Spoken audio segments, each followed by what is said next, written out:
Hey everybody, it's GoblinoX and welcome back to some more Magic Arena. Today we'll be playing another Chromatic Cube draft.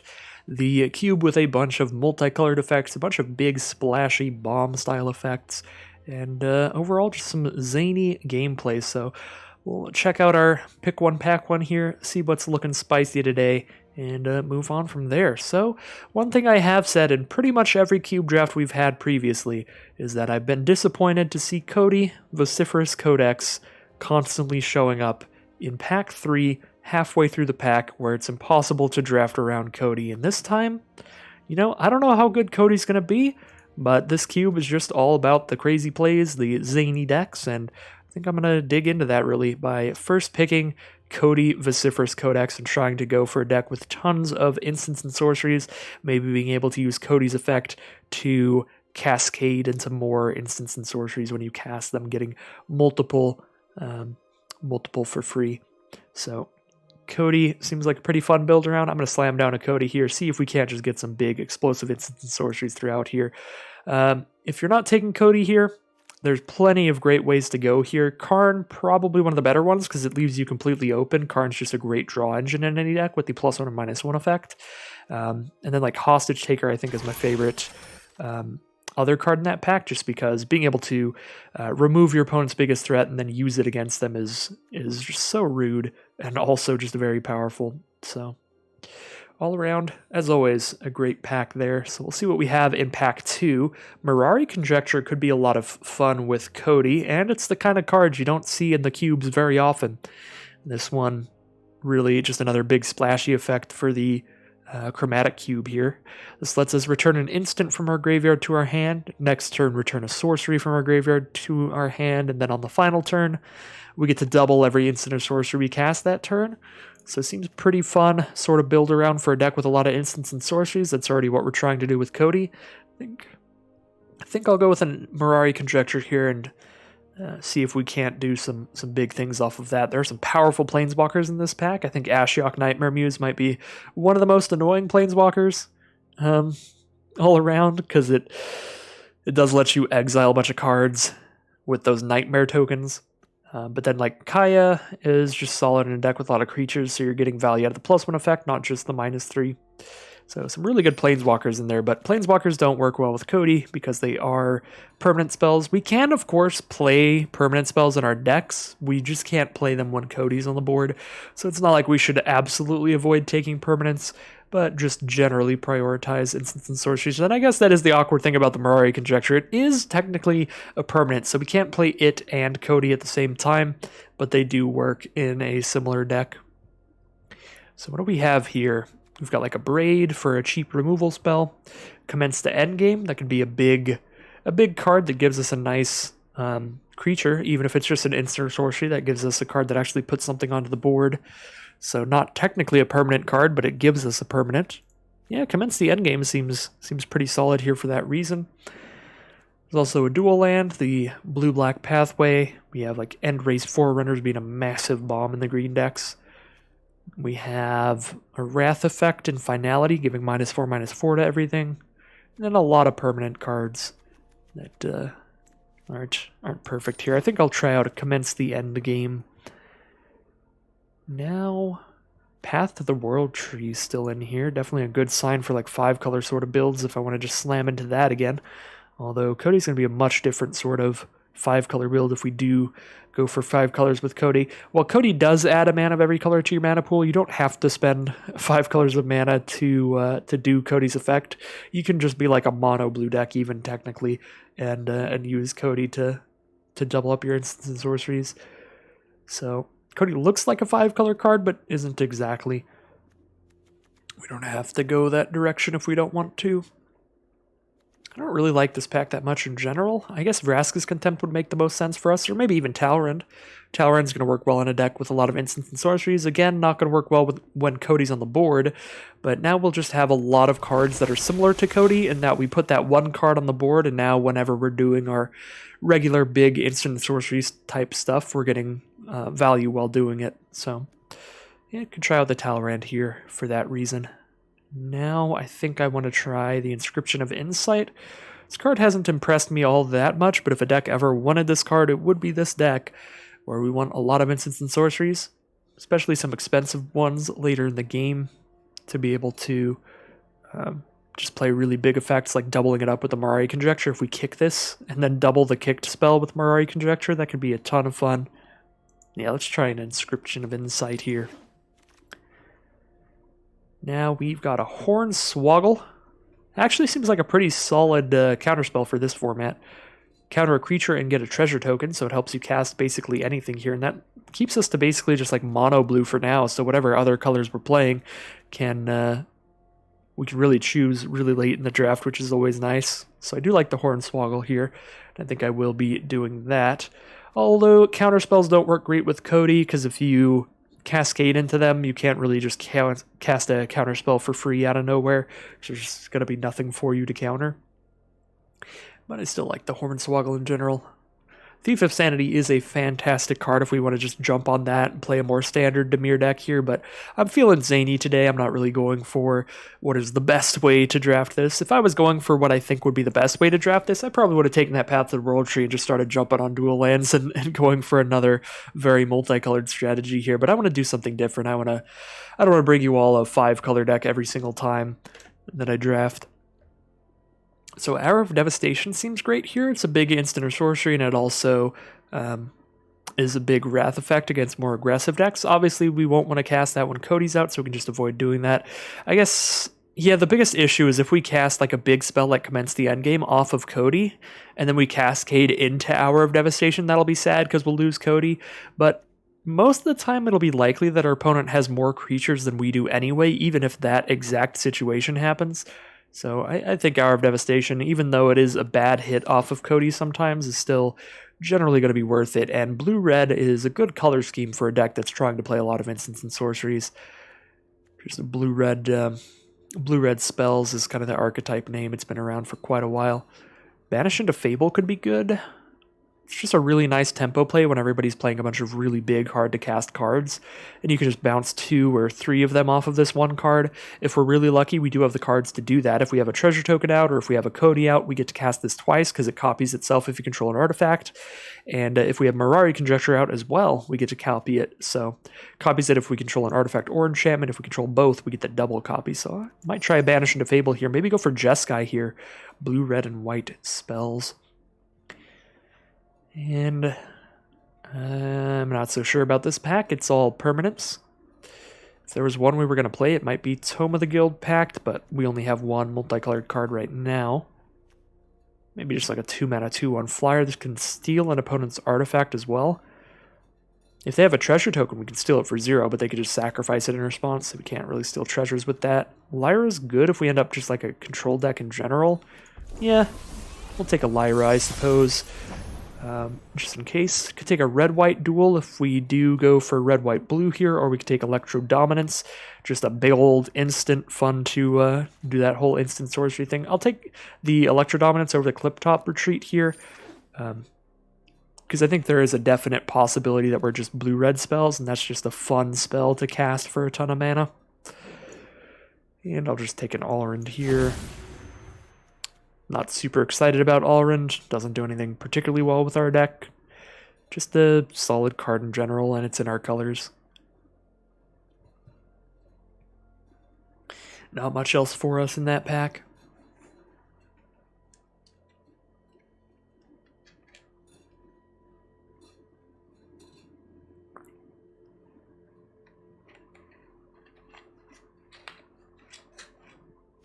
Just kind of drafting a Prismari Cody deck here. We do have some legendaries already. We have Cody, Mirari Conjectures, also historic. Got a couple historic cards if I want to take Joyra here. Could also just take Gilded Lotus for mana. I don't think Grinning Ignis is going to be a thing. I don't think they put any Storm cards in this cube. If they did, maybe Grinning Ignis would be a thing, but I'm not certain. Man, if they put Storm into this cube and I didn't notice, I would be really sad. Like, if I just see a Tendrils of Agony in the next pack, I'm going to cry a little on the inside because I could have tried to draft a Storm deck. Well, Saheeli or Kaikar are both fine. when you're casting a bunch of instants and sorceries. I'll take Saheeli, because Saheeli does, again, work in just the blue-red deck, and Saheeli's even easier to cast than that. We can play Saheeli if we're mono-blue or mono-red. Not that either of those is particularly likely. Okay, excuse me. So this pack, I like Thassa's Intervention, Lightning Bolt, maybe the Great Shark, but again, hoping for like instants and sorceries mainly. Just got a lot of good stuff to combo with them. I think I'll just take Lightning Bolt. Very cheap, very efficient removal spell. Keep things under control in the early game. Deal with an important threat from our opponent pretty easily. Mystic Reflection. Choose a non-legendary creature. The next time one or more creatures enter the battlefield, they enter as copies of the chosen creature. So this is the kind of zany stuff they just throw around in this cube everywhere. So if somebody like plays a spell where they play like 4 1/1s, but they cast this first, they can be like, bam, now I have 4... man, all my cards are legendary. Yeah, literally all my creatures are legendary, so I guess that doesn't really work, but you could be like, I have 4 Ravager Worms or something like that instead of 4 1/1s. So that's pretty fun.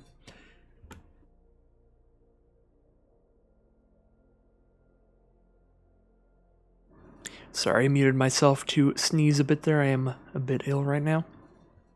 I think we'll be taking a Glacial Fortress or a Thriving Bluff here. Basically just a dual land for consistency. I'll take the Thriving Bluff. Just a blue-red comes into play tapped dual for this deck, and if we end up in more colors, then we can use it as an alternate color as well. I do like the Thriving lands a lot in this cube. Only got the 1 white card, so just blue-red stuff. Looks like it's working out fine so far. Actually, we have Banish into Fable as well. I guess we have 2 white cards.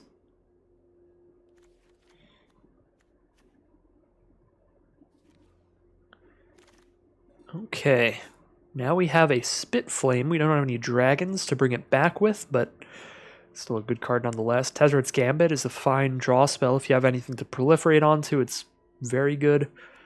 But we have like 1 Planeswalker in this deck, I think. Yeah, we have 2 cards to proliferate onto. A Planeswalker and a Zombie Army we could proliferate onto. So between Tezzeret's Gambit and Spit Flame, I think I still like Gambit better just as a draw spell. Could also just take Cut. 2 mana for 4 damage to a creature is fine. Another early game removal spell. Kind of like that better than the Gambit, to be honest. So I'll take Cut. Very much going to take Fight with Fire here. That is exactly the kind of card I'm looking for. Early game removal, 3 mana for 5 damage to something, and in the late game we can kick this, and if we kick this with a Mirari Conjecture out, we get to deal 20 damage to our opponent's face. So that's the kind of big instants and sorceries that I am all about for this deck. Magma Opus, obviously, the very obvious one. But Fight with Fire, pretty similar if you can kick it, and just being absolutely massive later. Well, I do like Karn's Temporal Sundering when like every creature in our deck is legendary. We have just 4 legendary creatures in here. We need a legendary creature or planeswalker. So we have 1 planeswalker. So we have 1, 2, 3, 4, 5. Yeah, we have 5 cards that would let us cast Karn's Temporal Sundering, and it's a fun, massive effect here. Bounce one of your opponent's cards and take an extra turn after this one. Definitely another card that's incredibly fun to double up if we can. Would really like to see some like Ral Planeswalkers. They would work excellently in this deck. Ooh, although a Freet Flame Painter would work really nicely as well if this can ever attack in. I guess it would be a little difficult because we don't have a boatloader removal, so the board's not going to be cleared that often, and we don't have any way to give this unblockable, but it's still better than anything else in this pack for our deck, except maybe Genesis Ultimatum. We could try to splash that in for double green, but we also don't have a lot of permanents, so that doesn't make a ton of sense. But that's the closest to a Freet Flame Painter in terms of what would work in our deck. But yeah, I think I'm going to go for the Flame Painter here. See if we can ever use that to play some big spells from the grave. Star of Extinction here, a big old Wrath effect. Now we've got 2 of them. Could also take Rutha here to double some instants and sorceries for cheaper. That could be fun. Gives us another legendary as well for Karn's Temporal Sundering. Yeah, I think that's talked me into the Rutha here. More legendaries for Joyra and Karn's Temporal Sundering. Yeah, we're just like blue-red legends here. Now we'll take a Galazeth. That helps us cast our instants and sorceries more easily, and it's another legendary card. We are starting to take a lot of creatures to go with Cody, which obviously isn't a great combo, but as always, anytime you draw Cody and a bunch of creatures, you can just choose not to cast the Cody then. I don't think we're playing anything that we take in this pack. We do have one dragon now, though, Galazeth. If we take Sarkhan and start going for a little bit of dragon tribal, maybe we'll see more dragons. That seems more fun than the Great Shark. I'll throw a Sarkhan in the sideboard and see if that ever turns into anything. It probably won't, but you never know. Well, Spitflame. Actually solid. Now it's just 3 mana for an instant, deal 4 to a creature, and if we ever draw into our Galazeth, we get to bring it back. So that's pretty fine. In case we splash in any white, I'll take Inspiring Vantage here. Not going to play any of this.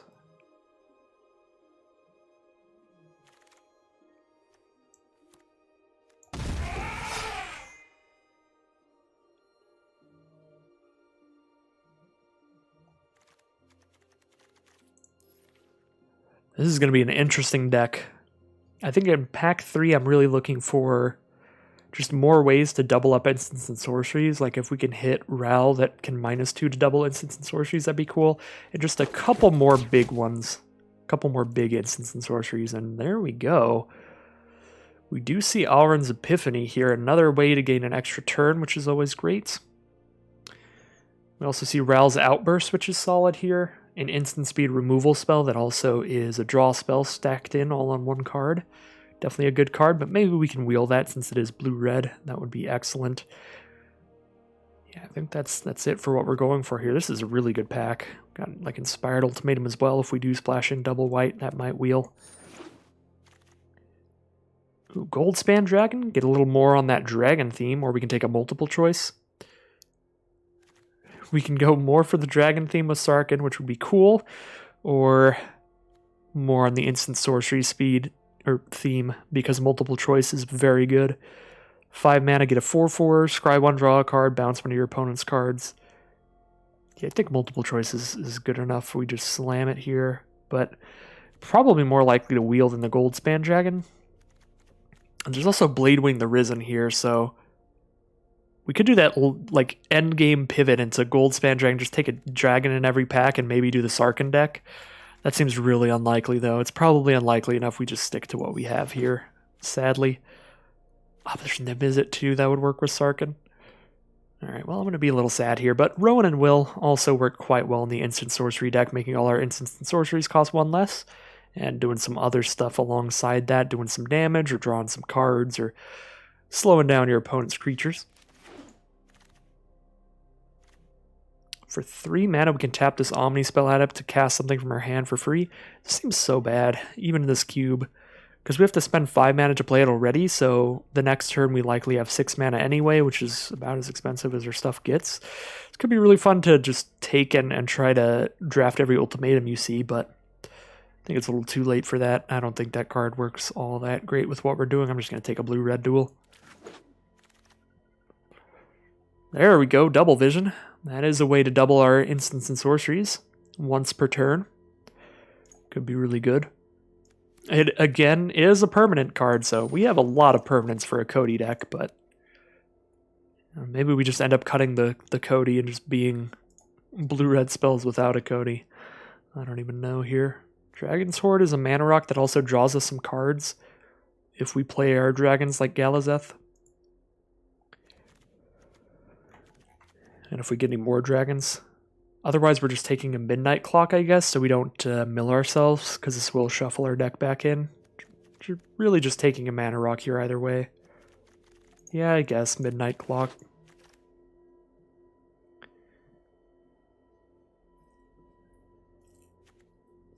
Don't love Mascot Exhibition, but it could be fun to double it up. Although Prismari Command is very good for its cost, nice and cheap. Interactive spell there. I think I'm going to take Prismari Command over the Mascot Exhibition here.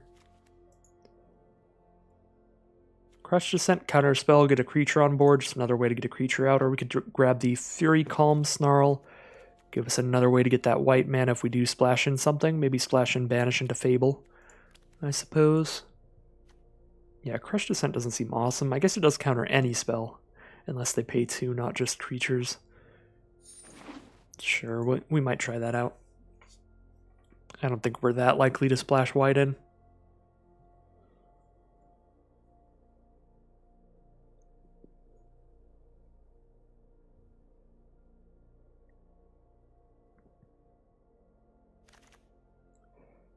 But the Inspired Ultimatum did wheel, so we could do that, but since I didn't take any of those white duels, I'm very fine with just taking a Ral's Outburst. I think that card's very good as well.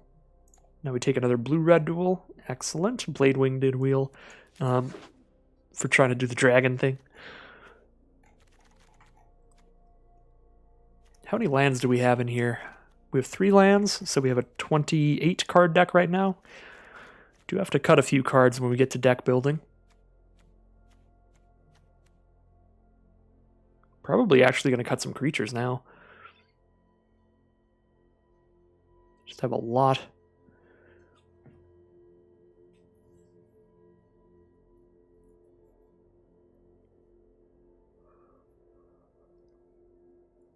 Not so sure how well the Flame Painter is going to work out. I might cut that. I suppose it does work really good alongside cheap removal. If we can use the cheap removal to get it in, and then we cast a big spell and double it with Flame Painter.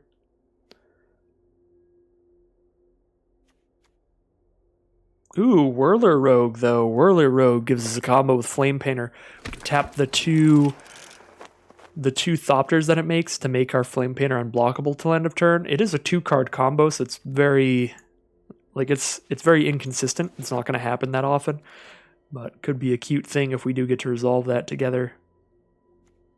Maybe a Faithless Looting here, but we don't really have a reason to play it because we don't have...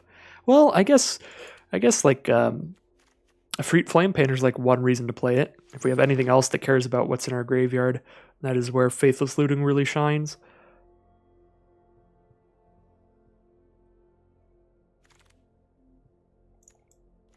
Last pick, Earthshaker Kenra.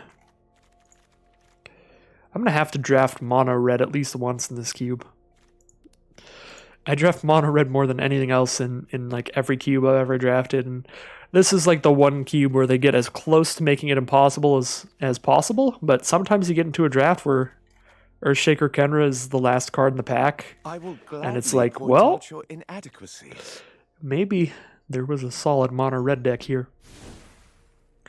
Alright, like Dwarven Hammer was almost last pick too, but that also just seems real slow. Okay. Let's get rid of the Parallax card styles. I just don't like the 3D effects on them. So I get rid of those at the beginning of each deck build. Okay, so multiple choice is 5 mana. Alright, cut the Jinna Wishes, keep all the legendary creatures over anything else, I think.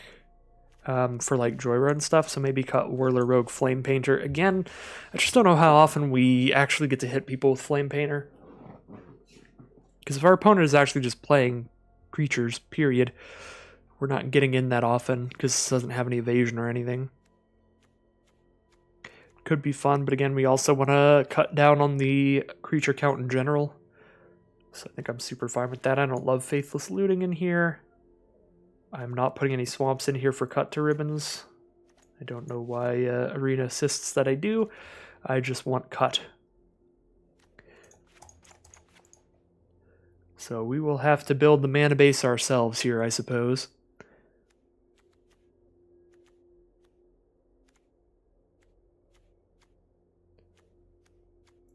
Maybe no Spit Flame because we only have the one dragon. Maybe no Midnight Clock. I don't need to ramp that bad, but we do have some big stuff, so it could also just be solid in here still.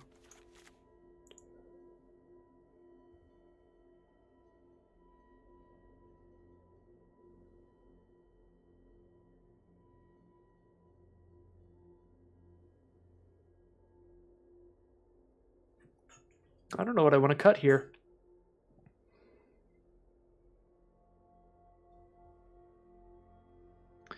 Do I have to cut 3 more cards still?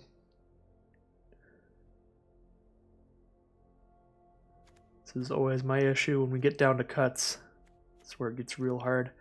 Saheeli just makes a bunch of 1/1s, I suppose, but we've got a lot of non-creature spells, so we are making a lot of 1/1s, which is cool. I don't know what all we're doing with them, though. I guess we get a lot of chump blocks out, and if we get enough of them, they can trade up into stuff in more aggressive strategies. Or against more aggressive strategies, I should say.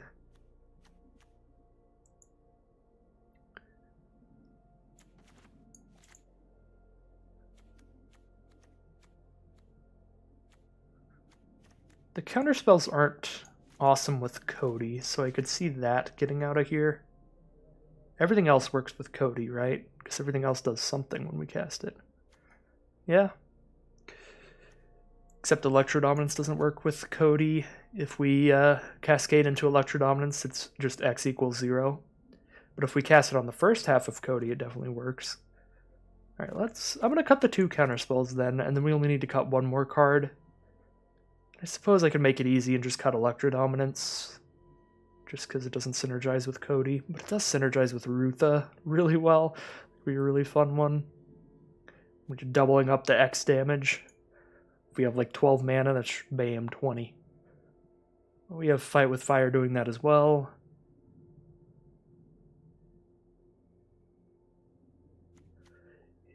And I guess just off of a random treasure token, we could maybe sometimes cast Ribbons. We would need 2 treasure tokens, though. So right now that would never happen. Actually, no. It would be incredibly rare, but if we get a treasure token from Prismari Command and a treasure token from Galazeth Prismari, then we could cast Ribbons from our graveyard. Doubling up our Ribbons is a big way to try to end a game. Each opponent loses double X. Maybe we do keep a swamp or 2 in here. Throw in a Dragon Skull Summit? At the very least, I'll throw in a Dragon Skull Summit, but I might cut every swamp. Maybe Arena was onto something here with the black mana for cut to Ribbons. Yeah, I think a Dragon Skull Summit plus a random treasure token every now and then maybe does the thing. In which case, I might even want to put the Hornswoggle back in. So we cut like Midnight Clock here, and then Electrodominance, and throw in Hornswoggle.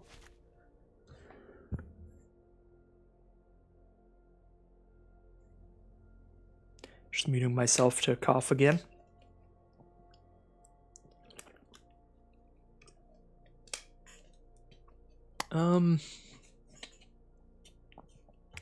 Yeah, kind of like trying that. I guess we have Faithless Looting with Flame Painter would be a way to fill the grave with stuff to try to do with Flame Painter. A lot of different things that could be fun to try. So many ways to go with this deck, really.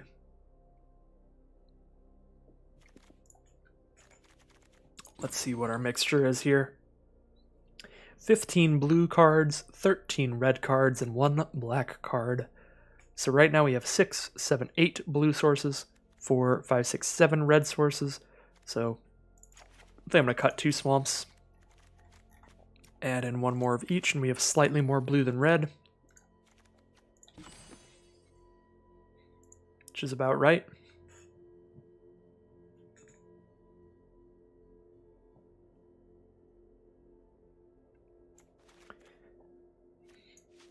Again, like Double Vision or Mirari Conjecture plus Ribbons can be just a big game, so I think I'm okay having the 1 swamp in here alongside Dragon Skull Summit. Even though the only thing it casts is Ribbons. Casting a Ribbons could be big. I think we'll go for it. Pretty much just blue-red spells here. Although, you've got that little splash of black for the aftermath of Cut to Ribbons.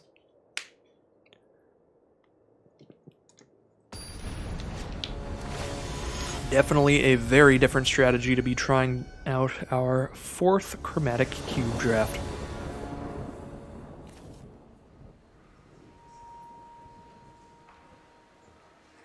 Alright.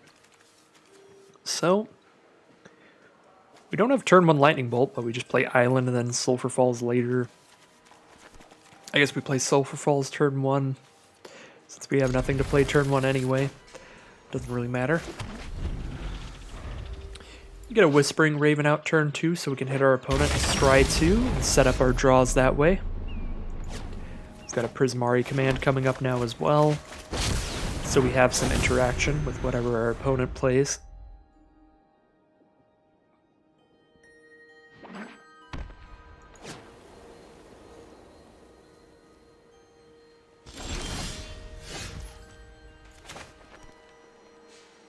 Galazeth Prismari for next turn, that seems pretty awesome. So our opponent's on red, black, white so far.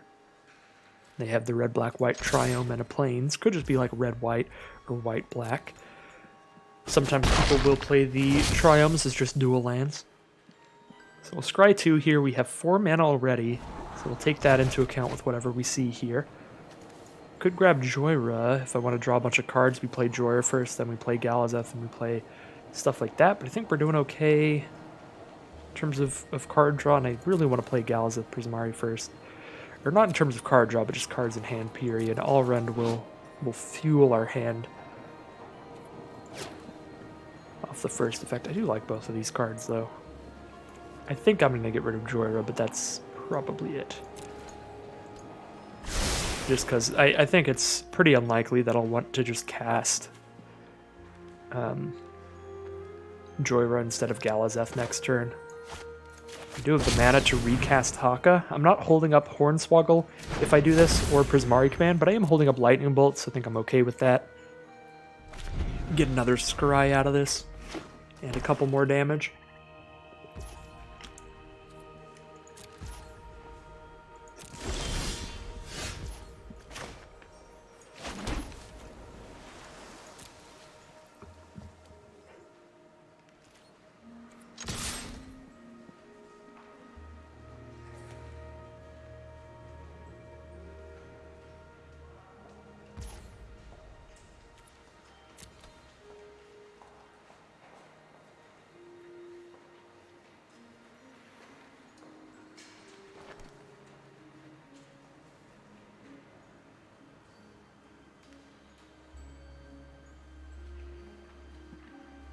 Again, my apologies for the lulls in the commentary in today's video. I'm just trying not to cough in your face, essentially. So we have Mirari Conjecture and Commence the Endgame here. We don't have the mana to do either of those, but if we get Galazeth out, we have 1 treasure token that gets to Mirari Conjecture, not quite Commence yet. I think I'm going to grab just the Mirari Conjecture here. We'll play Galazeth. And if Galazeth resolves here, then we get to cast like Lightning Bolt and Fight with Fire later through this game, and after we've done that, by playing Mirari Conjecture, we'll get those 2 back to hand. If nothing else, we will we'll be returning things from graveyard with this Mirari Conjecture. If we make it to the 9 mana that we need for Fight with Fire, then we can also Mirari Conjecture into Fight with Fire for the 20. Our opponent is just stuck on mana there, apparently. We just see white and black mana from them. Maybe they're on like a 5-color strategy or something like that.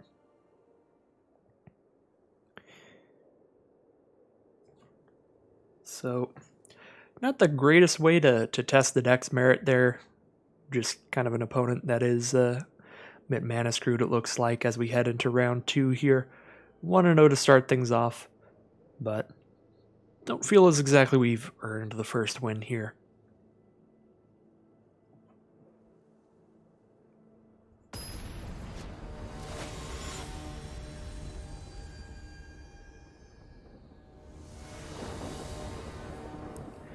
Alright, here we are in round 2. We get to start with the tapped Thriving Bluff. Could even make that red-black if we want, because our mana is pretty good here. We do need another blue mana, though. Yeah, I'm probably just doing that on red-blue. It's going to be a long time before we ribbons this game. I think we'll play the tapped blue-red source, but Definitely going to be keeping this hand. We have a lot of stuff we can do as the game progresses.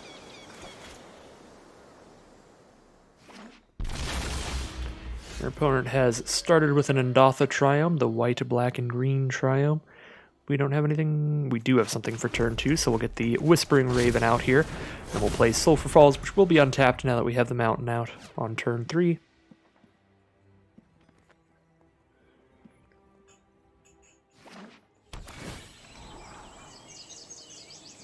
Temple of Plenty from our opponent, so that's 2 green-white lands, if nothing else. Do we have anything that goes really aggressively here? No, we just play a Rutha. It's a 1/4, so let's just attack first, see what we're scrying into, and maybe that'll help decide if we want to hold up Hornswoggle or not. Another land and a Double Vision. Ooh, Double Vision would be a big game here. Yeah, I like that a lot. Next turn we draw our 4th mana, then we probably like Ral's Outburst and try to draw another land. Yeah, I'm going to keep this, and I'm actually not going to cast Rutha because of that. Although I guess I get to play Haka again, the Whispering Raven. It's gonna look really obvious if I don't cast the Whispering Raven here. So do we hold up the Hornswoggle? If I hold up the Hornswoggle, then we draw the island, play the island, and then we've got the 4 mana plus a treasure token for Double Vision the turn after that.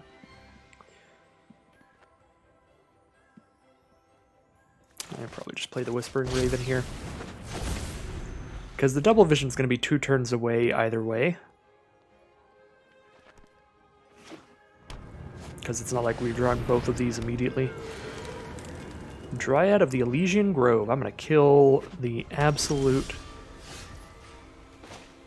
just heck out of that with this Fight with Fire. But I suppose we'll get in there with the Whispering Raven first.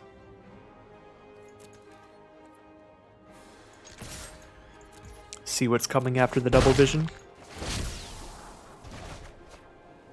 Spit Flame. Get that Spit Flame out of there. We need to hit mana. Still all in on the Double Vision, though. I still really want to draw that card because it just seems so fun. Alright, get out of here, Dryad. No more mana fixing and doubling up the mana for you, but our opponent has a great mana base here. They've got all kinds of mana. Every color represented. Blue, red, red, white, green, white, black, black, green. Quandrix Cultivator is the play here. Grab a basic forest or island, put it into play, and then shuffle. I'm going to grab an island. So there's the Double Vision. Can't kill the Quandrix Cultivator. I think I will hold on to the Ral's Outburst here. I can use this as a draw spell to hit our 5th land for Double Vision.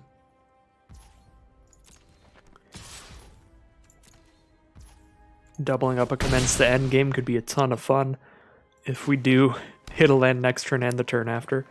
But our opponent has all 5 colors of mana and 7 mana up, so I wouldn't be surprised to see some very explosive plays from them. At the very least, if it's a creature, we get to Hornswoggle it, and that confirms that we have 5 mana for Double Vision. So Chromatic Lantern start things here. They've got 5 mana up now, and all of their lands tap for a mana of any color.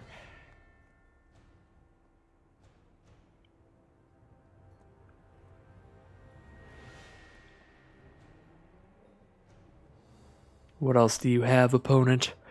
What dark secrets are you holding?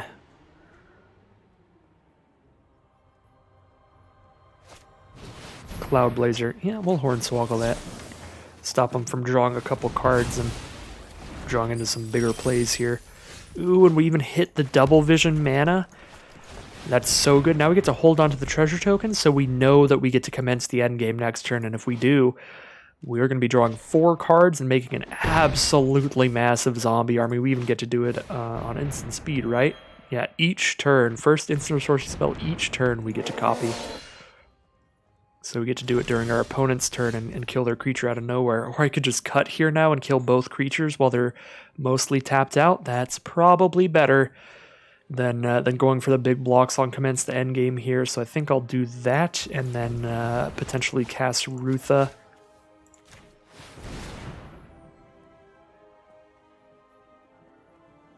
They have 1 card in hand here, 3 mana up for it. feel like this should kill both their creatures, but if it doesn't, we can double Rel's Outburst next turn to kill Sfella. Because it's pretty important to kill Sfella. Sfella's basically Golos here, looking at the top 4 and casting 1 for free. Alright, looks like it does resolve, killing both creatures there. And we've got the Ribbons engraved to double up with Double Vision later, which could be excellent. So I can play Rutha here to maybe, like, triple Rel's Outburst later. Is that better than holding it up? Probably so. They only have 1 card in hand.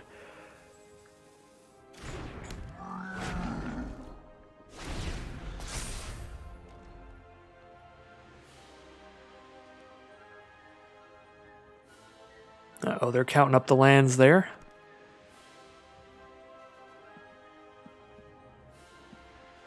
Could mean something really big here. Eventually this replicating ring will create a bunch of copies of itself and they'll just have nigh infinite mana.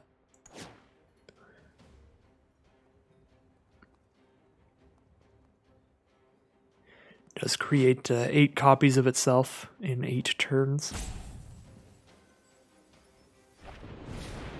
Prismari command to blow up our treasure token, draw 2, discard 2, because they want to draw, discard 2, and they have nothing to do the damage to. Fair enough, but that makes me really sad, because I actually did really need that treasure token. They probably think we need it for Ribbons, but I need it for Commence the Endgame too. Leyline Prowler is the play from our opponent, and bam, we've got Commence the Endgame mana again. We can leave that Leyline Prowler on board, that's fine, don't need to outburst it. Pass turn, go for the big old Commence the Endgame here, I think.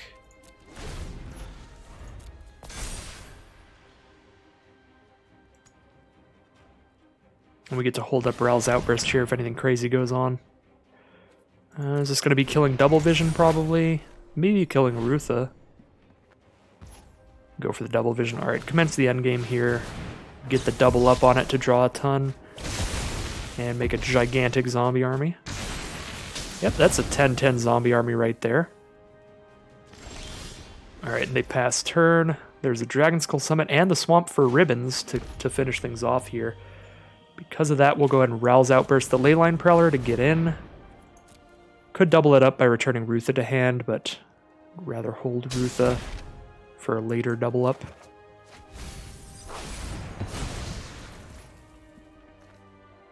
Kind of like playing Rowan for more damage. Don't think it really matters here. I think we're just in a very good position regardless. They have to just top deck something. I don't even need my soul to win.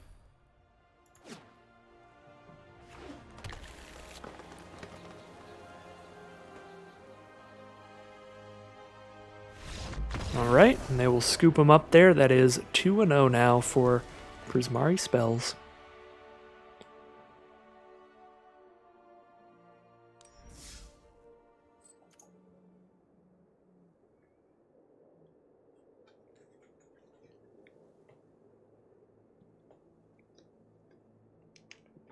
I was definitely really nervous that game. They had a very, very good mana base. Tons of non-basics out there, but they just didn't draw into the big game-ending spells to cast. They just drew into basically the mana dork kind of creatures, and we were able to clear those out pretty easily. Alright, we got the 2 mana, 4 damage removal spell. We got the Hornswoggle on turn 3. Prismari coming out later.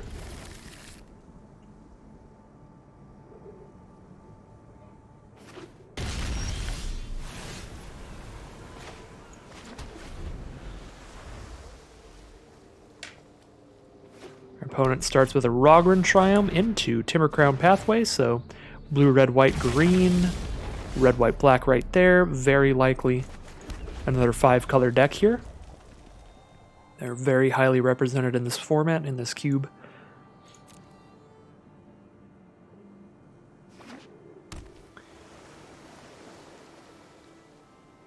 As you can probably tell by the last 2 drafts that I did, I also did the 5-color thing. So Llanowar Elves is coming out. We could cut that, or we could just play Cody. If I just play Cody, I'm not really doubling anything up because I won't be casting Galazeth, I won't be casting Mirari Conjecture. I could only cast Cut and then maybe grab Lightning Bolt off of Cody. but I could also hit multiple choice, which would be bad. Yeah, Cody isn't actually very good here. I think we just play a land and pass, so that I know I can play Galazeth later. I'm okay leaving the Llanowar Elves out right now, because they already have 4 mana. It's really just ramping them up into 6 mana this turn, potentially. And if their plan is just to play a creature there, we Hornswoggle it. If that's what they were going to ramp into. And it looks like it just isn't even ramping.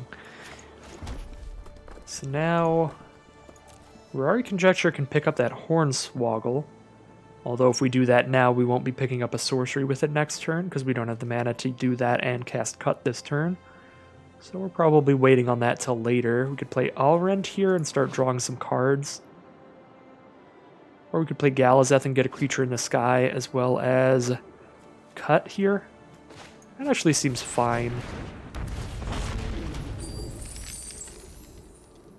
Because we can do this without sacrificing the treasures now. Thanks to Galazeth's ability. And the reason I'm so apt to just cutting the Llanowar Elves there, where I didn't want to do it the turn before, is because now I have now I know I'm going to be Mirari Conjecturing and just bringing it all back anyway. And I think we'll get that train started here.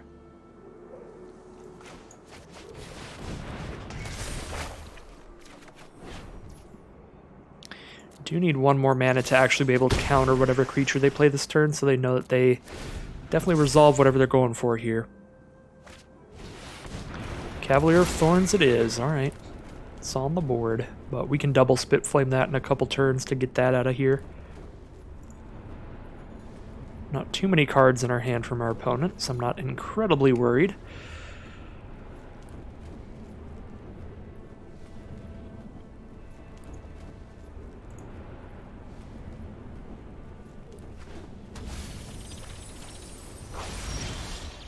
Prismari Command is the draw, which is pretty good. We can blow up their Replicating Ring and their Incubation Druid off of 1 card. And if I wait until we can double it up, we can really just shred some stuff. Although, I don't know if doubling up Prismari Command's all that good. Then we do like 4 damage, get a bunch of treasures. Definitely like the treasures with Galazeth out. But I kind of want to just blow up Incubation Druid and Replicating Ring while they're tapped out before they can just play like a 10 mana card or whatever. 2, 3, 4, 5, 6, 7. I guess a 7 mana card or 8 mana card. Yeah, I think I'm going to Prismari Command just right now. We're going to do 2 damage and blow up an artifact.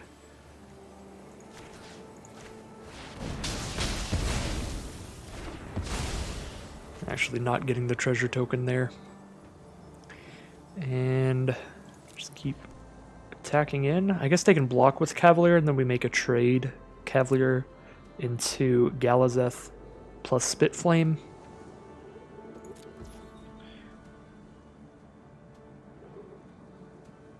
Yeah, no, I don't think I want to do that. We'll just hold on to Hornswoggle. They're down to 5 mana now. They go Escape to the Wilds. And then they just have Eureka Moment to draw a couple cards and a bunch of land and a Gilded Goose. I feel like I might as well counter a Gilded Goose for more treasure.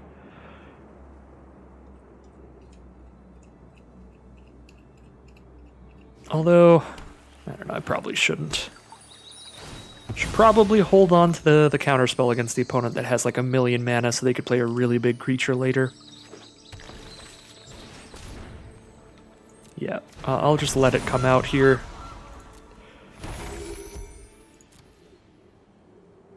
We can double cut here so we can actually kill the Cavalier. They do get a card back from their grave to the top, so they can put like Escape to the Wilds back on top.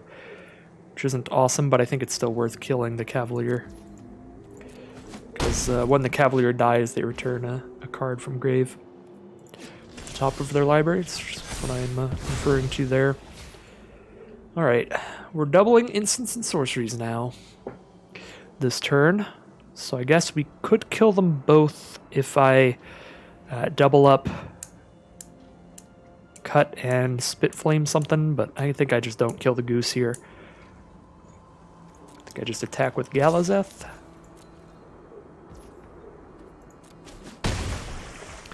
Three, 4, 5, 6, 7. Could play Will first here and draw some cards off of Will, which is nice. Yeah, I'm going to draw some cards off of Will and see if we hit something good to cast instead. If there's anything better to double. Lightning Bolt is a thing. I could double Lightning Bolt instead of double Cut. Or now I can double Spit Flame and double Lightning Bolt because I do have 3 mana.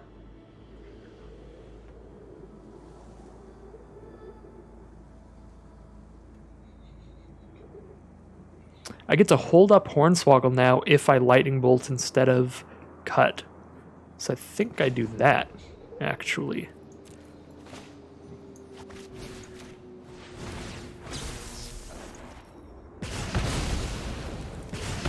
Now I'm holding up Spit Flame or Hornswoggle at instant speed.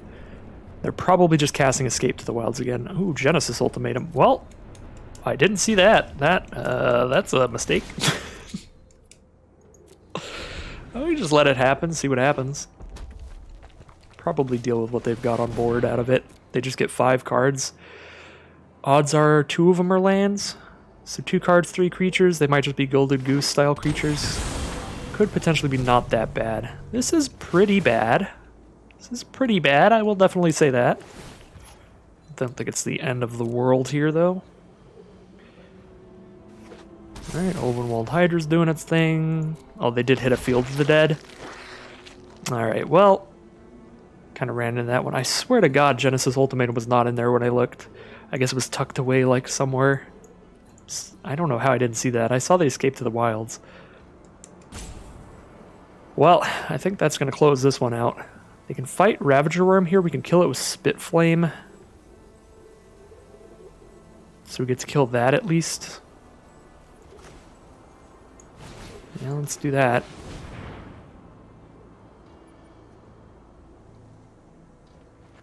We're doing this before the effect resolves, that way we don't have to sacrifice the treasure, because as long as Galazeth is on the board, we can tap that treasure token for mana without sacrificing it.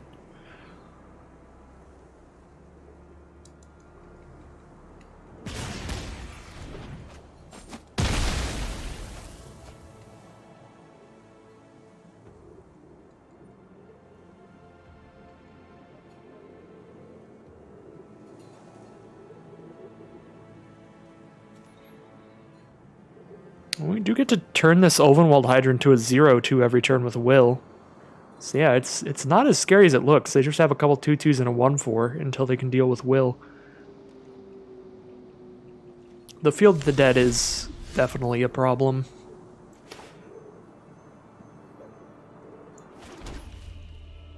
Alright, I think we gotta probably try drawing cards off of Alrund now.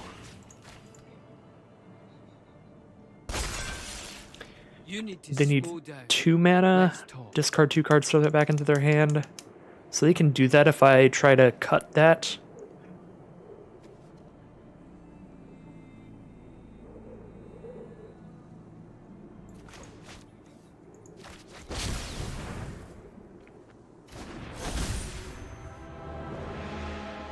They hit Will for 1 with that guaranteed. I think I just let the Fae stay out. Because even if I kill that, I block 1 and then Will dies to the other one. So I think I just kill the Llanowar Visionary here, to be honest.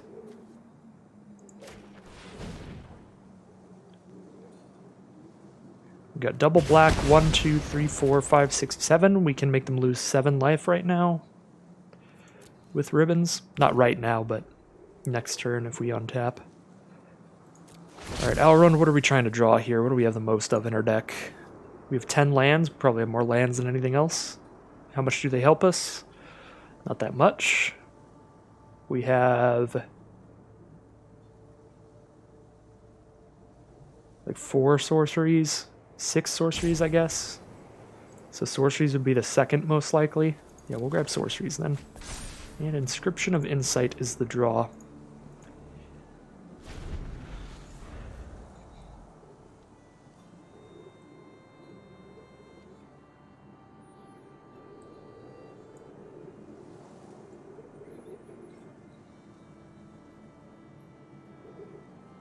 Inscription of Insight's pretty solid.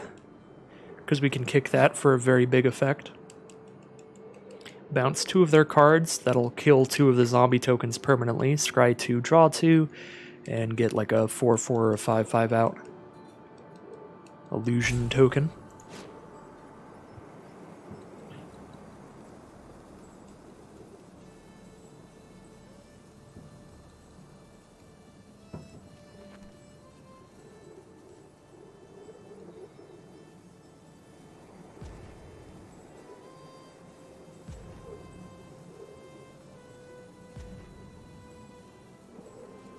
So we've got a lot of cards to go through. They're going to go ahead and clutch our will so that we can't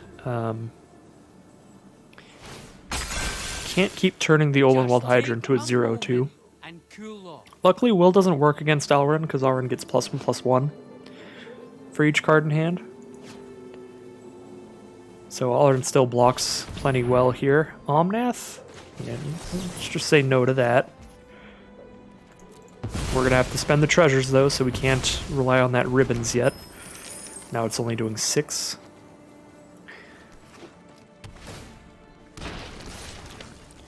The Fae of Wishes coming in for 1. Drawn to a land here. So, Inscription of Insight probably is the spell here. Slow them down. Probably going to have to bounce the Ovenwald Hydra as well here, though. Just trying to get enough mana to kill them with the ribbons at this point, which we're quite a ways off from, but I think that's our best shot here. Oh, we would have to use the treasure token. Yeah, I'll play the land first then. Didn't want to play the land first because the illusion will be bigger if I hold on to the land. Let's see, target player, who's the target? Target player creates an XX. Okay, that's going to be me. Double vision's a draw. Double vision on ribbons could win the game there. Yeah, we'll draw double vision and whatever's next. Another land. Okay. No attacks. I think we're again looking for sorceries here because we have enough mana now. We just play double vision, then we play ribbons the next turn. We just look for a time walk style effect as our sorcery, hopefully. We just hit a Rowl's Outburst in a swamp there. All we need to do is survive 2 more turns now, unless they have a way to kill our double vision or exile our ribbons from our graveyard.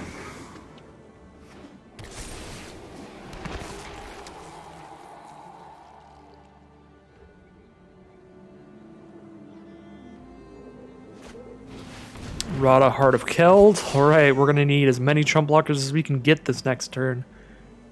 We're going to have 9 mana next turn, so we can spend 5 on double vision and then 4 on something else, or I guess 5 on something else. So even if we draw the Time Warp effect, we don't actually have the mana to do it here.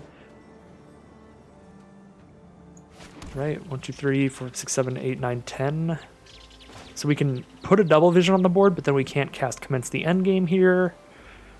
Unfortunately, I think it's still the play. I think we just put the double vision on the board, then we play the Cody to have another blocker. That's all we can do for another blocker here.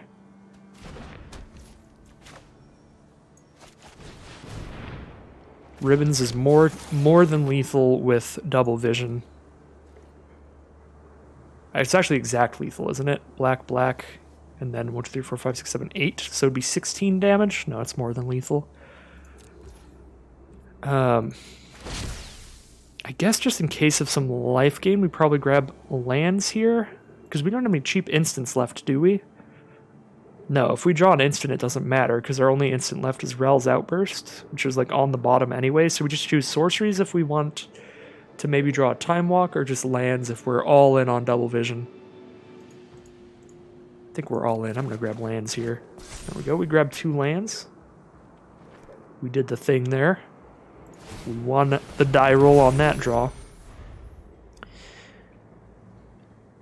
Makes our illusion bigger and our Alrund bigger. So, okay, well, we lose. Alright, sad. Now they just get to blow up double vision and it doesn't matter. It's like, as long as we can just block with enough things to survive this turn, leave our double vision on the board, we do survive, but now they just... I guess they don't have to destroy double vision because they can just deal damage to all our creatures with Zakama as well. Or they have their own Inscription of Insight to bounce them in hand. Dang.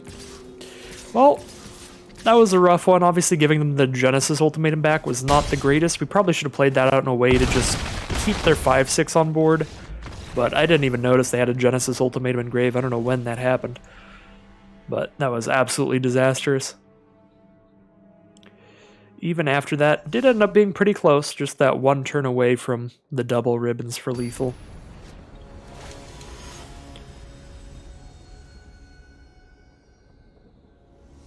So we'll see how things go in round 4 now. I think I'm going to mulligan this. I do need to hit a land here, and even if I do, I'm still off from Tolerant, Hour of Stabilization, and Karn's Temporal Sundering.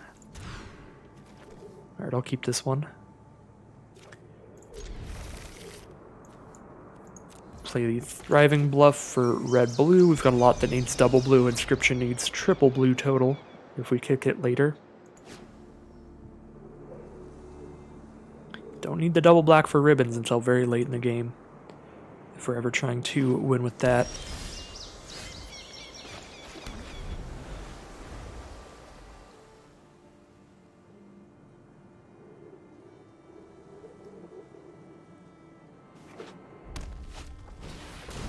Explore, ramping up for our opponent. They're on red-green with some black off Temple of Malice.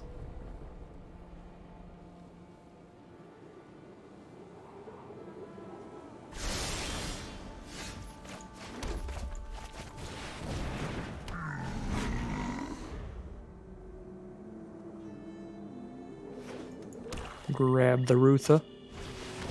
Opportunistic Dragon. Rutha's not a human, so that's just a 4/3 flyer. That's fine. We'll just cut it down here.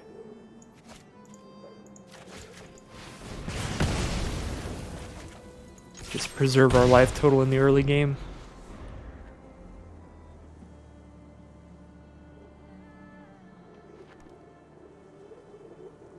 If we hit one more mana, we can bounce some creatures. That can slow them down as well.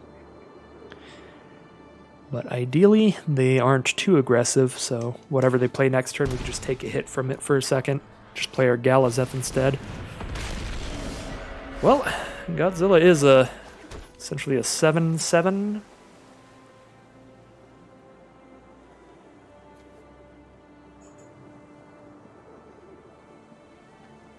Yeah, it's a 7/7 functionally against my deck.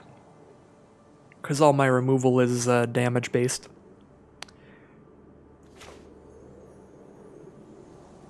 I guess we play Galazeth here. We'll probably shoot for bouncing the Zalortha when we have, or when they have another card out. I don't believe Commence the Endgame is going to make anything big enough to block that.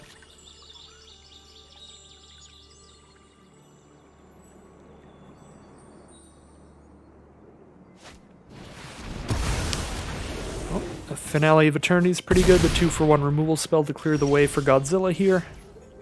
Prismari Command's not going to kill that. We might have to bounce that right now. We can bounce it or play Alrund here. If I bounce it, they just recast it, and I'm right back in this situation next turn. Maybe we cast Alrund and try to draw some ways out of here. Going for lands, because we do need more land right now. And... oh dear. And we want to pick the most common card type in our deck to maybe make Alrund big enough to block Godzilla at some point.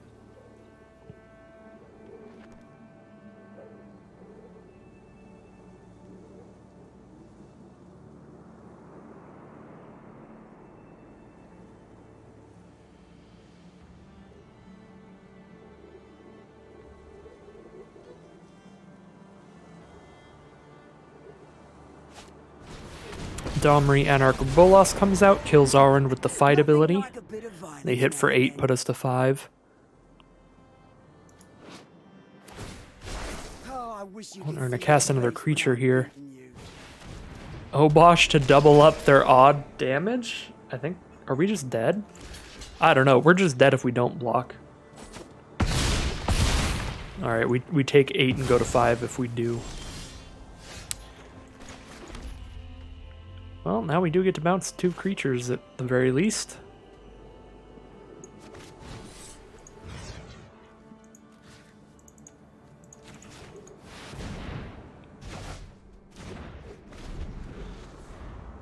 If we hit another mana, we can commence the endgame, but their big threats have trample. They can fight anything I try to block with. I think it's pretty over here. I guess a brain maggot just for good measure. Make sure I don't have a single blue counterspell here.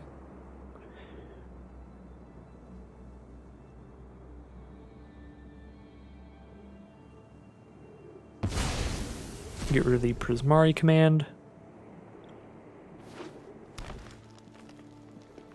They've got 7 mana now, so they can only cast one of them, but again, they do just get a massive trampler out. I can Hour of Devastation, but that thing is an 8/8. It's a 7/7 even through it. I can't cast Commence, this is the only castable spell, we'll go for it. But Zalortha just kills us here. That is going to close that one out pretty handedly there.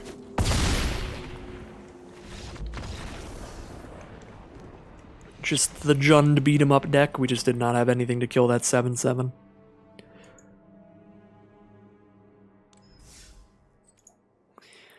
Not only are they a like Gruul monsters kind of deck, they have the king of the monsters. How is that fair? Literal Godzilla king of the monsters. Oh, hire me, Watsy. That's a good username from our opponent here. So we are in round 5 now. We're 2-2, so we're even thus far. I'll keep this. We get to Spit Flame and actually bring it back if we wait on Galazeth a little bit. So that's cool. Even if we don't, we get to bring it back with Mirari Conjecture eventually. Opponent starts with a green source out of the green-black pathway.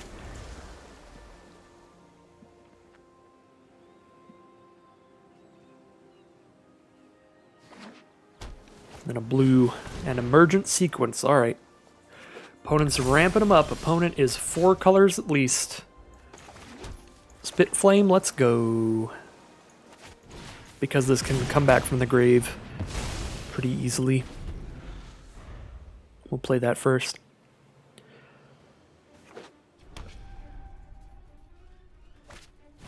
Skittering Surveyor.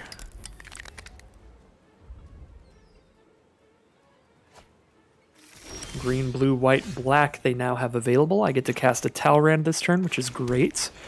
Start getting Drakes when I'm casting instants and sorceries. And it also gives me something to play this turn so that I can hold on to Galazeth Prismari until I draw my 5th land. That way I can cast Galazeth and bring back the Spit Flame.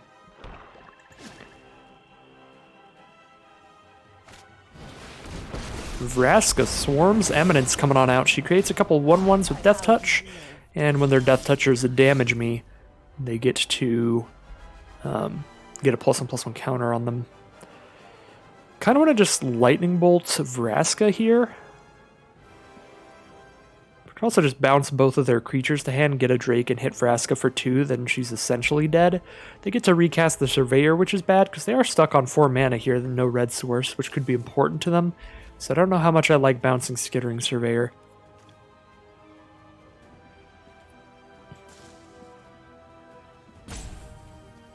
Multiple choice would be 3, so we could get a 4/4.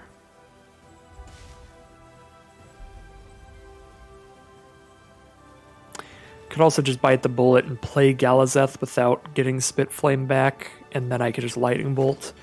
That's probably okay here. Gives us a lot of flying stuff going on. Oh wait, I can use Galazeth's Treasure to get Spit Flame back. That's cool. But I don't think I'm doing that, because I think I want to kill Vraska here and get more flying power out to stay aggressive while our opponent's stuck on mana for a second. Try to capitalize on that. We also have Mirari Conjecture to return multiple things. so I don't need to get every last bit of value. Alright, 2 life on the Godless Shrine to make it come into play untapped, so they have 5 mana at the ready. Every color but red.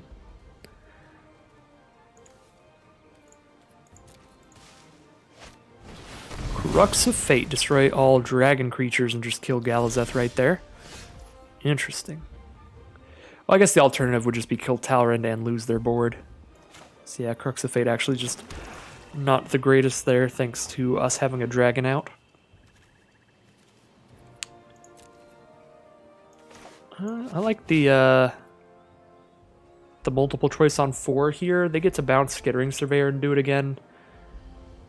But the only mana they need is red. And I really don't like my other options, because Inscription I'm just going to be...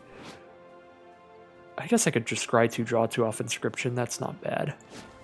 Yeah, I really just don't want to bounce this Skittering Surveyor, to be honest. So, yeah, we'll go with Inscription. I do really want to cast a sorcery here before I do the Mirari Conjecture, so that's why I don't want to do Mirari Conjecture this turn.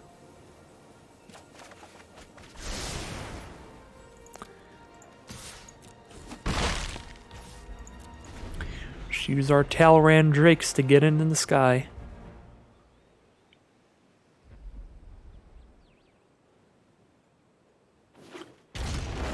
There's the red source, so they can cast their Niv Mizzet or their Maelstrom Archangel or whatever they've been holding on to next turn. So I can Mirari Conjecture and pick up a Lightning Bolt here, which is good.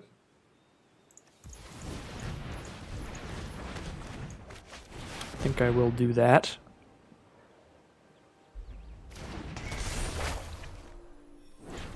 And then we'll pick up our Inscription next turn, and then we'll double up some big spells the turn after that.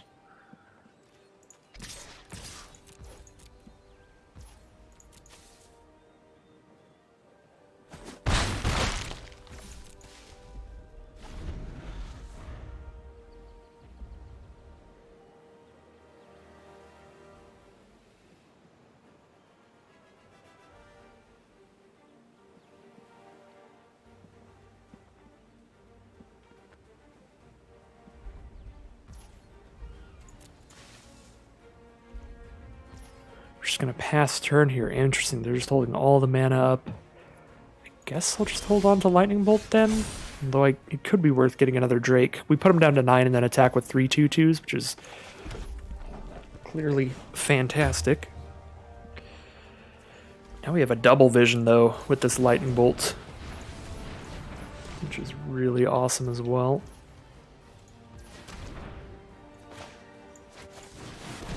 Play all of the best enchantments.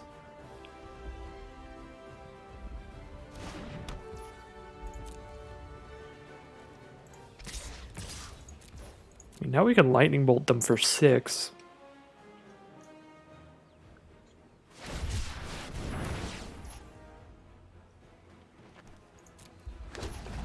Shark Typhoon, we could also just clear that out. We could clear it out with Prismari Command as well, not just Lightning Bolts.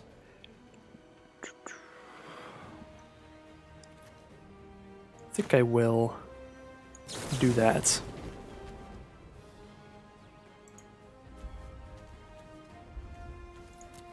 And kill their Skittering Surveyor. So 2 to that, kill Skittering Surveyor. And then 2 to that, kill Skittering Surveyor, I guess. I didn't know it doubles up the exact modes. You don't get to swap the modes.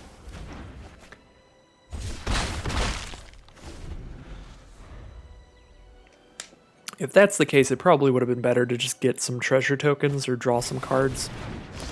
Rakdos, flip a coin on each creature. Every heads they get to kill. They got to kill 2 of my Drakes. So Rakdos worked out fine there. But now we triple up a Lightning Bolt to just hit him for 9 from Double Vision and Mirari Conjecture.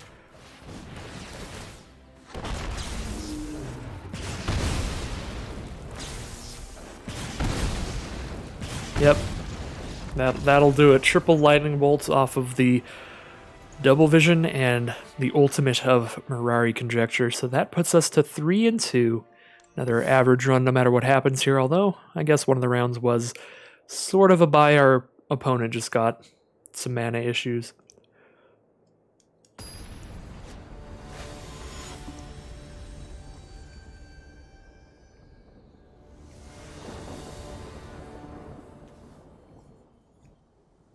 Alright, what have we now? A very slow hand with no red mana.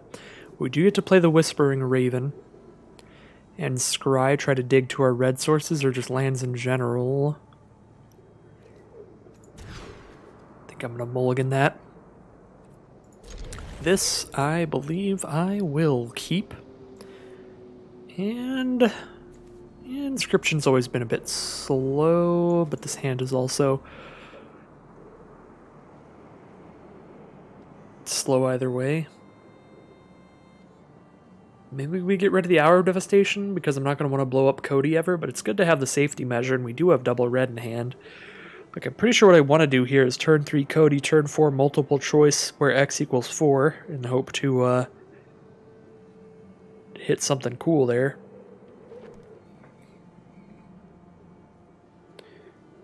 But, like, worst case scenario, if they just immediately blow up Cody, it's really good to have access to Hour of Devastation here, so I think I will get rid of the Inscription. Just as a safety valve for the worst case scenario.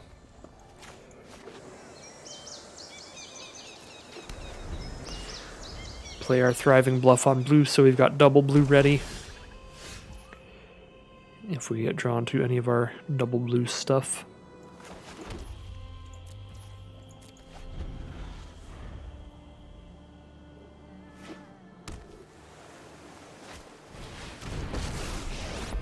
Opponent is on Grixis, red, black, and blue, naturally. And a Rowan will start things off for them. We could cast our own Rowan, but I think I want to just play Cody so that I get the turn 4 multiple choice here. That will mean that I don't get to cast the Rowan until Cody dies, but that's okay. I like Will a little bit better. Being able to draw cards is very good. See if Cody just gets killed here. If not, we'll be going for it.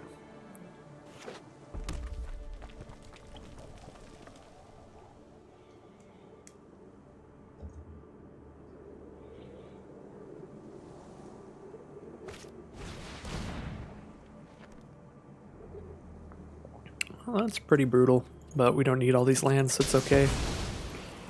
And I guess we do, but if we draw just one more land, we've got everything that we need. Galazeth works.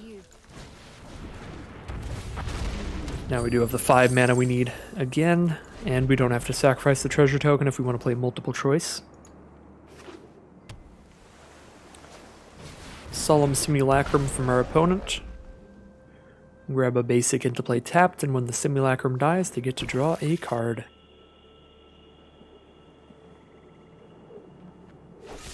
And the removal for Galazeth as well here.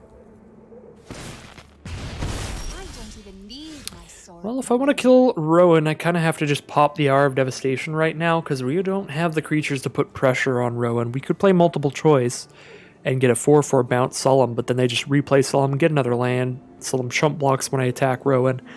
Not killing Rowan anytime soon unless I just Hour of Devastation right here. And they don't look to be the kind of deck that's going to have a million creatures. Definitely look more controlling, just the color scheme in general and the fact that they just have multiple removal in the Planeswalker here. So I think I just popped the Hour of Devastation.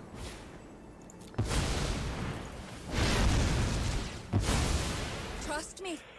We will Just get their fight Rowan off the again. board before they get to Ultimate and start doubling up every instant sorcery they play.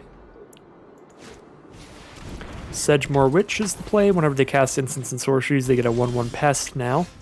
Can kill that with Prismari Command, which is nice. Definitely a good draw, because I certainly want to draw 2, discard 2 here, I think.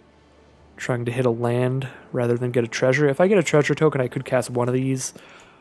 This might be okay, but I think the draw 2, discard 2 is better, because Ruth is really slow for what we have right now.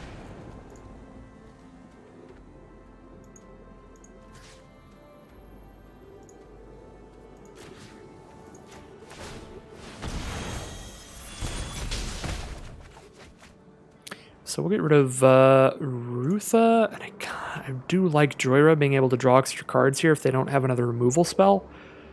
But I feel like they might just from what we've seen from them. A lot of stuff that cares about instant sorceries and doubling them. I think Will is more likely going to survive to draw cards than Joyra would. So I'm going to get rid of Joyra here. That might be wrong. Definitely keeping the land, though.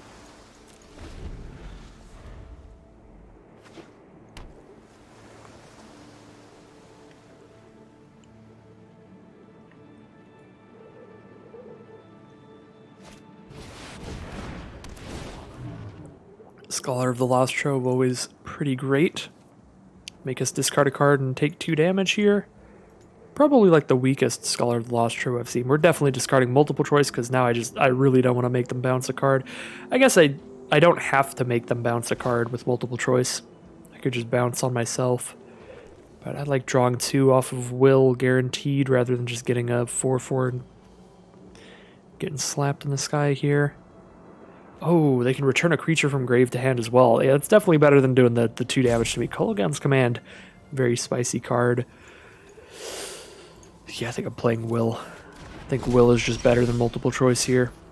Although Alrund is probably better than Will. What do I have the most of in my deck? Definitely lands, but followed by sorceries, maybe? Yeah, I think sorceries. So I think Alrund on sorceries is fine here. We could play Will and make the Scholar 0/2 for the turn. But we can't just play Will and draw cards off of Will, or Will is going to immediately die. So if I'm just trying to draw 2 cards off of Will, I might as well get the Alrund out and try to draw 2 cards off of that. Well, Embercleave puts us to 2. We're in Lightning Bolt range now, but they don't have any red mana up. So the Embercleave definitely terrifying there. Is there anything I can do about this? I think I just die. Because it can't block in the sky. Fight with Fire only does 5. I can't double it. Will can make the Scholar 0/2 till the end of turn, but even a 0/2 flying double strike kills me by doing 2 damage that way. I guess I try to grab instance off of Alrund, and if I get really lucky, what do I even draw? What instance could I have here? I have Rowl's Outburst. I have Spitflame, Hornswoggle, Lightning Bolt. None of my instants will get me out of this because Fight with Fire is a sorcery, so I can't double them up and stack up onto that. So Embercleave on the Scholar. It's going to close things out here. I suppose I could just draw 2 off of Will and see what I got here. Well, no, I guess I do have the mana to turn that into a 0/2, which makes it a 1/3, and then also try to draw an instant. But even then, it's not enough. Even if I got really lucky and did draw the Lightning Bolt here, I get to Lightning Bolt the Scholar, sure, but then I die to the Menace creature because I only have 1 blocker. So even the best case scenario luckiest draw is not enough. And Mizzix's Mastery here to cast an instant sorcery from grave, kill the Alrund here. Oh, choose to remove 3 count, okay. I think that was just a misclick there. Oh yeah, they're putting it back on the stack, there they go. Now they'll destroy the Alrund. But yeah, that'll definitely do it. I saw Mizzix's Mastery, I was like, oh, this is going to be insane, but then I realized they only had the 1 instant in the grave, so it was just kill the Alrund and get in for lethal there. So 3 and 3, an average run for this blue-red spells deck. Went for the Cody really hard, and then the one game that I actually cast Cody just got blown up by a Kolaghan's Command immediately, which was very sad. That last matchup, that Kolaghan's Command did a ton of work, very good card in that game. Getting a 2-for-1 twice there. So 3 and 3 it is. Another average run for the Chromatic Cube drafts. But yeah, I mean, not much to say there. Pretty average deck, pretty average run. Nothing exceptionally great, nothing exceptionally terrible there. Just some average gameplay all around. But that is going to end today's draft video. If you've been enjoying these videos, as always, just make sure to like, comment, or subscribe. Those good things that let the YouTube algorithm know that you are enjoying them and want to see more. And As always, thank you all very much, especially those who have stuck around to the end of the video, for watching, and I'll see you again very soon for some more Magic Arena.